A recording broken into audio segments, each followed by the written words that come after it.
All right, good afternoon. In a short while, we're going to be joined by Massimo Terrero, our good friend, who, as you all know, is the chief economist for the Food and Agriculture Organization. Uh, Fortunately for him, based in Rome. He will brief us on the conflict in the Middle East and the implications for food security, which I think you heard the Secretary General speak about at length yesterday. Uh, just here this morning, Vivian van de Perre, the chief ad interim of the UN mission in the Democratic Republic of the Congo, brief council members saying that the security and political situation in the eastern part of the country remains extremely tense, marked by the persistence of hostilities in armed groups and activities amidst a constrained operational environment. In this challenging contest, she said peacekeepers remain committed to delivering on their mandates, while the mission continues to implement the full spectrum of its activities in Ituri and in North Kivu. It will also support the implementation of the ceasefire alongside the protection of civilians and mandated priority tasks. And in South Kivu, in accordance with the Secretary General's letter transmitted to the Council last month, the mission's activities will focus exclusively on ceasefire-related issues. We shared her remarks with you, and as a reminder, Vivian will be at the stakeout after Maximo's briefing to take your questions, should you have any. Just staying on the African continent, and a quick update for you on the activities of Pekka Haavisto, the newly minted personal envoy of the Secretary General for Sudan. He is continuing his visits to Sudan, is presently in Khartoum. He's met with a range of Sudanese stakeholders, including the chair of the Sovereign Council and commander of the Sudanese Armed Forces, General al-Burhan, as well as civilians and political actors. He'll be heading to Port Sudan in the coming days to continue those discussions, including with civil society representatives and members of the diplomatic corps. In his meetings, Mr. Haavisto emphasized the need to safeguard the unity and territorial integrity of Sudan and underscored our commitment to engaging with all relevant stakeholders to advance peace in the country. He urged dialogue and urgent de-escalation steps towards a comprehensive ceasefire and has stressed the need to explore confidence-building measures to create an environment for meaningful progress. And just to give you an idea of why progress is so urgently needed, our humanitarian colleagues in Sudan tell us that we have ramped up health services in El Dain, the capital of East Darfur, following the deadly drone attack on the teaching hospital there last Friday. We, along with our partners, especially Sudanese health workers, have scaled up services in surrounding facilities to meet the urgent needs of primary health care, nutrition, pediatric, and maternal health services, as well as the delivery of critical medical supplies. Meanwhile, our humanitarian colleagues tell us that attacks are affecting civilians and essential infrastructure elsewhere in the country. Across the Kordofan region, repeated drone attacks and airstrikes are disrupting key transport corridors, including the supply routes to El Obeid, Dilling, and Kadugli, which is having an immediate knock-on impact on our humanitarian activities. In North Kordofan, reports indicate at least 6 people were killed yesterday when a drone struck a commercial truck in El Rahad. Last week, the same town saw strikes that destroyed a health clinic, also killing civilians. In Blue Nile states, local sources report heavy airstrikes in Kurmuk. That took place on Tuesday. Health facilities in the town have reportedly been looted and destroyed, further limiting access to health care there. In North Darfur State, recent drone strikes around El Fasher, Saraf Omra, and along key routes reportedly caused casualties and damaged property. In West Darfur State, humanitarian partners tell us that ongoing fighting and airstrikes are preventing movements between El Janena and Kulbus and Jabal Moon localities, cutting off assistance to vulnerable communities. We once again reiterate that all parties must adhere to international humanitarian law, stress that civilians and civilian infrastructure must never be targeted. Hospitals and medical personnel must receive special protection, and rapid, safe, unhindered, and sustained access must be facilitated. And just in South Sudan, our peacekeeping mission there will host a memorial service tomorrow for the late special representative and head of the mission there, our good friend Nicholas Fink Haysom. As you'll recall, he passed away last week. The South Sudanese government, representatives of the international community, civil society, and hundreds of UN peacekeepers and humanitarians and others whose lives were touched by Fink will gather in Juba for the commemoration of his life and service for the cause of peace. Our Jean-Pierre Lacroix, the head of the Peace Operations Department, will be there to represent the Secretary General. I also want to add that tributes have continued to come in for Fink's strong, principled leadership, diplomatic skills, fierce advocacy for human rights and justice, determination to put people at the center of all that the UN does wherever he served. I know you all share those sentiments. Turning to the Middle East, an update from our peacekeeping colleagues in Lebanon. Amid the ongoing escalations, our peacekeeping colleagues at UNIFIL remain on the ground. They continue to monitor, to liaise with the parties, and facilitate humanitarian access and protect civilians wherever possible. Peacekeepers, in close coordination with the Lebanese armed forces, have delivered essential supplies, including food, medicine, and hygiene kits to civilians who remain living in very precarious conditions, as you can imagine, in UNIFIL's area of operations. Across that area, UNIFIL peacekeepers report heavy exchanges of fire, including rocket and artillery fire towards Israel, and shelling impacting Beit Leaf and Al-Kantara region in Sector West. Peacekeepers have reported a series of airstrikes, including in the areas of Deir Syrian, at Taib in Sector East, and Bint Jubail, Hanin, and Al-Mansouri in Sector West. As we mentioned, almost on a daily basis, our peacekeepers continue to fulfill their mandate in what can be described as a highly volatile environment. Yesterday, a UN position in Sector East was hit by machine gun fire. Another UN position near Beit Lif was struck by what appeared to be a mortar shell and sustained some damage. Thankfully, none of our colleagues were injured. We strongly remind the parties once again that UN facilities, UN peacekeepers can never be targeted. Turning to Iran, national authorities, with the support of the Iranian Red Crescent, continue to lead response efforts, including search and rescue, emergency medical care, and temporary shelter. The World Food Program, UNICEF, and UNHCR, as well as the UN Development Program, and humanitarian partners already present on the ground are supporting food, health, water, education, and refugee assistance. Meanwhile, our colleagues at OCHA have received reports of significant damage to essential services. As of today, the Iranian Red Crescent Society has reported damage to a total of more than 87,000 civilian, residential, and commercial units, 600 schools, 289 health facilities, 17 Iranian Red Crescent centers, and 3 helicopters and 48 emergency vehicles that belong to them. Humanitarians are not immune to these hostilities. As of yesterday, the Ministry of Health reported 23 deaths and 112 injuries among healthcare workers, while the Red Crescent said that 1 death and 14 injuries among relief workers as of today. Hostilities have forced people to relocate to safer areas, increasing their vulnerability and often disrupting their access to essential needs, basic services, and livelihoods. UNHCR tells us that 33,300 Iranians reportedly crossed from Turkey back into Iran, and 36,000 people returned to Afghanistan since the start of the war.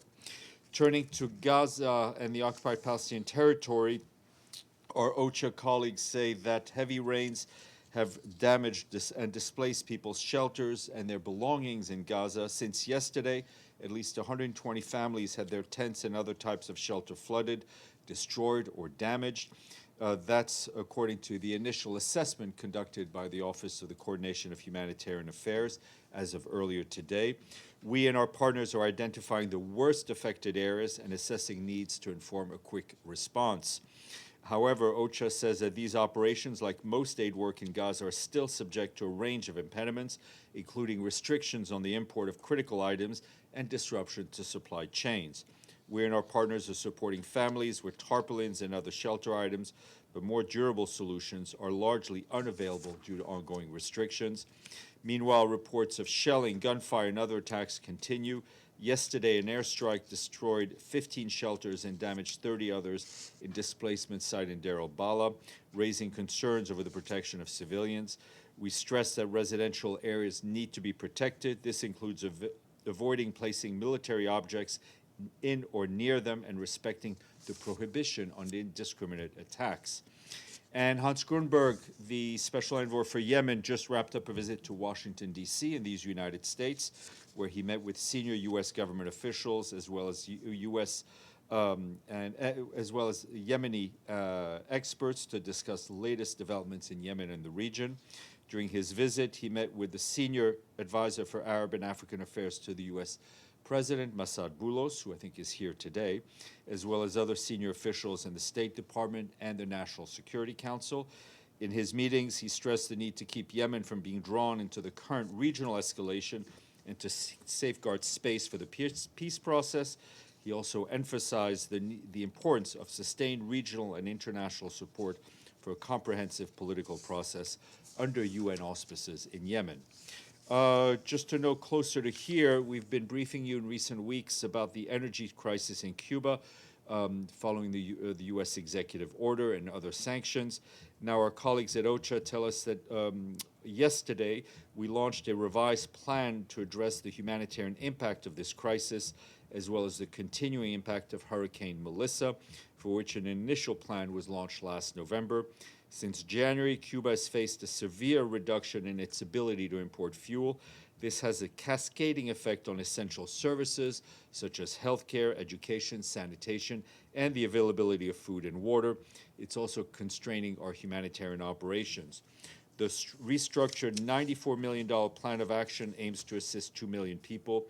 That's about 1 in 5 people living in Cuba. $26 million has already been received. That leaves us with a gap of 68 million. The revisions extend the geographic scope of the plan to nearly half of all provinces and prioritizes activities that can be implemented under current operations and constraints. The focus is on maintaining essential services and ensuring the continuity of life-sustaining supply chains, including health, water, sanitation, food security, education, housing, and protection services. The plan will also support critical sectors through alternative energy solutions, helping to keep essential services functioning. Access to fuel remains the key operational priority and a condition for the plan's full implementation. For his part, Dr. Tedros, the head of the World Health Organization, said that health should be protected at all costs and never be at mercies of geopolitics, energy blockades, or power outages. We continue to support national efforts to reach those most in need, but additional money is required. Speaking of money, we have a quiz. All right, now you're paying attention. The Castle of La Ferrière is the largest fortress in the Western Hemisphere and was built in 1820. It was built, it's a UNESCO World Heritage Site, and it was built by the people of this country to protect its newly found independence. Haiti? Yes, Citadelle La Ferrière. Very good, Edie. And this country has the longest railway line in the world, stretching over 9,000 kilometers. No. India? No. Who said what? Who said Russia? Yes, the Russian Federation. So we thank the Russian Federation and we thank Haiti for their paying their budget dues. As a point of reference, Russia paid $67,137,109. Haiti paid $190,738. A country going through such crisis, and they paid their dues. We thank them. Edie. Thank you, Steph. I wonder if you can give us any details on the travel plans of the Secretary General's new personal envoy for Iran, Jean Arnaud. Is he in France? Is he going to the region? Who's he expecting to see, and where's he going? As a newly appointed personal envoy, his first travel plan is to come to New York and to meet his boss. Which I think is probably a wise move on his part. We hope to have him here, hopefully tomorrow, in New York, and then we'll have a bit more. But obviously, I'm sure he will start making phone calls and traveling to where he needs to travel. And when you say here in New York, you mean here in this room? Oh no, that would be so nice for you. No, he will be here on the 38th floor, hopefully to meet the Secretary General. And on a completely different subject, on Lebanon, we all know that UNIFIL is ending at the end of the year. Are there any talks going on about any kind of new monitoring mission in Lebanon, especially given the conflict going on now? Well, I mean, it is ending. I think there've been some strategic review, and I'm sure discussions are going on, given the critical role that UNIFIL plays, especially in this current context. Ephraim. On UNIFIL, which side struck the positions, whether Hezbollah or Israel? I don't have those details as of yet, which direction they came in. Okay, let's go to Namo because he's got his cutaway ready. Thank you, Stéphane. Yesterday, the United Nations Human Rights Council adopted a resolution to condemn Iran's attack on the neighboring countries. It mentions every single one of them: Bahrain, Kuwait, Oman, Qatar, Saudi Arabia, and the United Arab Emirates and Jordan. It makes no mention of Iraq or the Kurdistan region, even though most of the casualties of Iran strikes, nowhere has had more casualties than the Kurdistan region. And this has made people on social media question the credibility of the UN as an organization itself when you see resolutions like that. Isn't the Secretary General concerned that... Well, I mean, I think as we've often said here, it is important that if people are upset with something that's happened within the UN umbrella, that they understand where these things have happened. So member states meet in legislative bodies, whether in the General Assembly, the Human Rights Council, the Security Council. The member states vote or don't vote on whichever resolution. They make the decision. So that is their responsibility, and that is where they need to be held accountable. I think the Secretary General has been very clear in condemning attacks on civilians in all countries impacted by this ongoing conflict, including in Iraq and throughout Iraq, and including the Kurdistan region. Sorry, let's go to Gabriel. Thanks, Steph. We don't know what the world is going to look like after the war in Iran is over, but it's likely that alliances will change. Does the Secretary General agree with that statement, and how does he see global and regional alliances potentially changing after this is over? Well, I mean, look, it's clear that alliances change and shift depending on the moment, right? What we now need in this very moment is for the war to end, and for member states to come together and return to an alliance to support multilateralism, to support international law, because those two things go hand in hand. And that's what has been the focus of the SG's own efforts.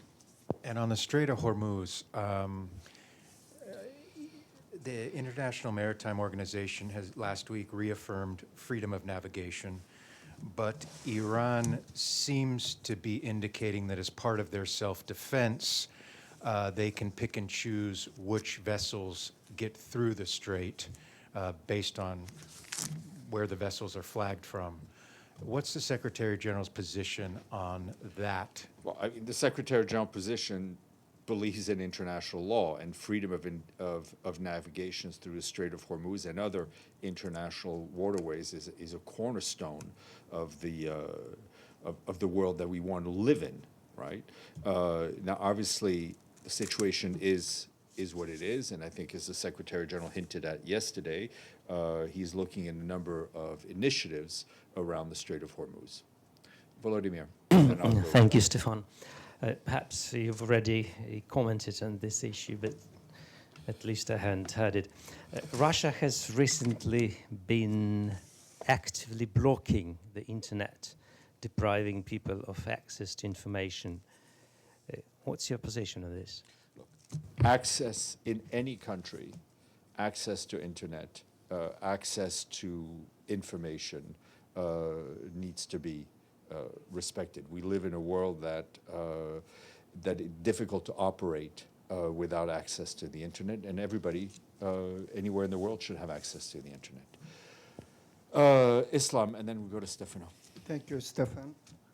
A couple questions. First, on Iran. It has been almost a month. The conflict is going on over there. For the UN staff, is there any position change or still the same? No, still the same. We're in daily touch with our country team there, our resident coordinator, and I have to say, they need to be commended for continuing to do their work under extremely difficult circumstances, as many of the UN teams in the region, and they're staying put.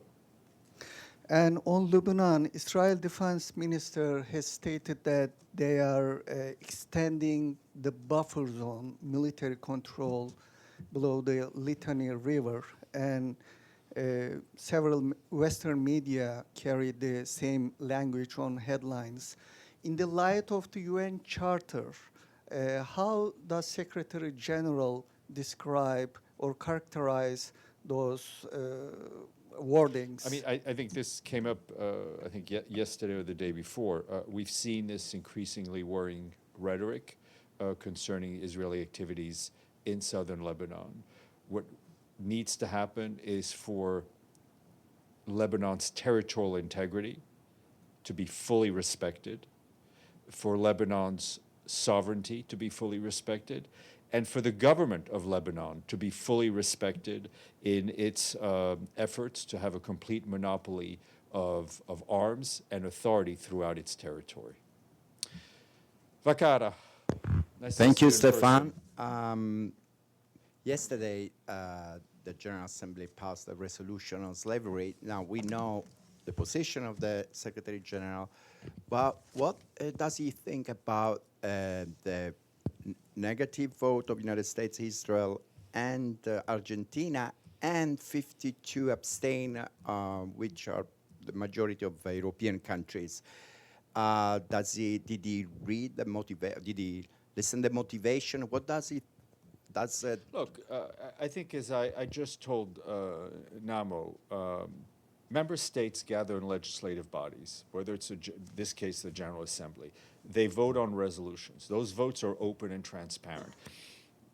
On any resolutions, member states should be accountable for the positions they take. I mean, I think the Secretary General has been very clear on the in his language on the horrific nature of the transatlantic slave trade, the crimes that were committed as part of that.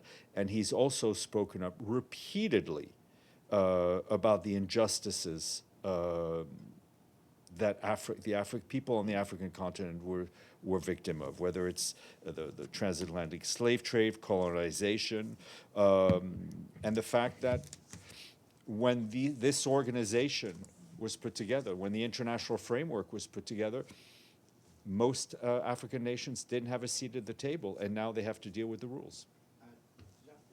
In the motivation of the vote, the European Union said that they were also against give because that resolution say greatest crime against humanity, and they say basically there is no.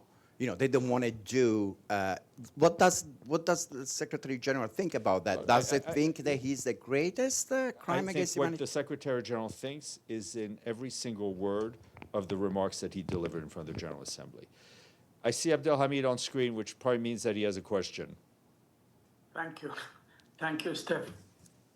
My question is about the Palestinian Authority. They arrested this morning Omar Assab, a Palestinian activist who happens to be a good friend of mine, because he expressed his opinion about the Gulf War, expressing some kind of understanding to Iran's position. So he was arrested.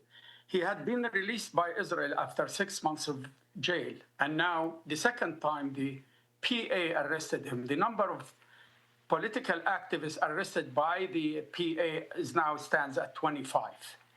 So do you have anything to address this Palestinian Authority? Journalists should not be jailed for what they write. Political activists should not be jailed for the ideas that they defend. And this applies across the board, regardless of who is doing the jailing, the arresting, or the harassment.